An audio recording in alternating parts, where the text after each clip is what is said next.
আজ আবারও চলে এসেছি নতুন একটা ব্রাইডের স্টোরি শেয়ার করতে।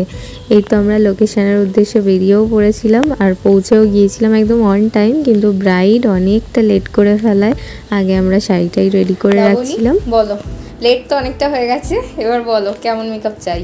তুমি তোমার মতন করে দাও। আমার একটাই, যদি আমার গালে একটুখানি কলকা ভালো লাগে তাহলে একটু নাবিও। আচ্ছা, এটা ছিল 29 এপ্রিলের ব্রাইড, আর ব্রাইডের কি পছন্দ সেটা তো তোমরা শুনলেই। আর একদম ওর পছন্দ মতো লুকটা আমি সবে স্টার্ট করেছি, তখনই ওকে নিয়ে চলে যাওয়া হয় আরও কিছু রিচুয়ালস কমপ্লিট করার জন্য। আর এই যে আমার ননদিনী সবসময়ের মতোই আবারও ঢং করতে শুরু করে দিয়েছিল, তো সেটাই আমিও একটু ক্যাপচার করেছিলাম আর তোমাদের সাথেও শেয়ার করলাম। আবারও বেশ অনেকটা টাইম পর ব্রাইড আসে, আর আমি খুব স্পিডে একটু আর লেট না করে ওর এই লুকটা কমপ্লিট করতে শুরু করে দিয়েছিলাম।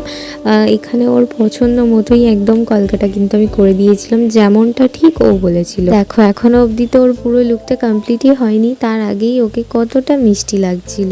ওর তো খুব পছন্দ হয়েছিল এই লুকটা। চলো এবার ওর ফাইনাল লুকটা আস্তে আস্তে কমপ্লিট করা যাক।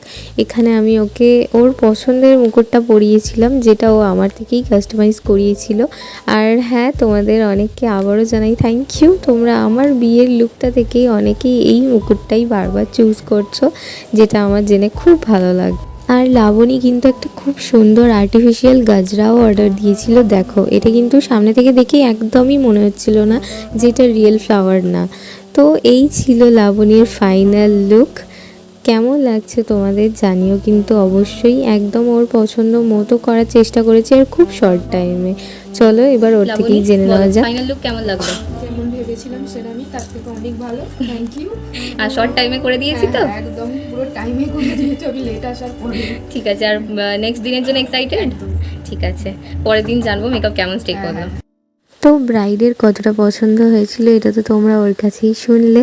এবার তোমরাও জানিও তোমাদের কেমন লাগলো। আর তোমরা যারা আমার কাছ থেকে এরকম সুন্দরভাবে নিজেদের স্পেশাল ডেটাতে সেজে উঠতে চাইছো, তোমরা আর বেশি দেরি না করে ঝটপট কিন্তু আমার সাথে কন্ট্যাক্ট করে নাও। আর তার সাথেই আমার এই ব্রাইডাল মেকওভারের মিনি ব্লগগুলো তোমাদের কেমন লাগছে সেটাও কিন্তু জানিও অবশ্যই। তো চলো আজকের মতো এতটাই।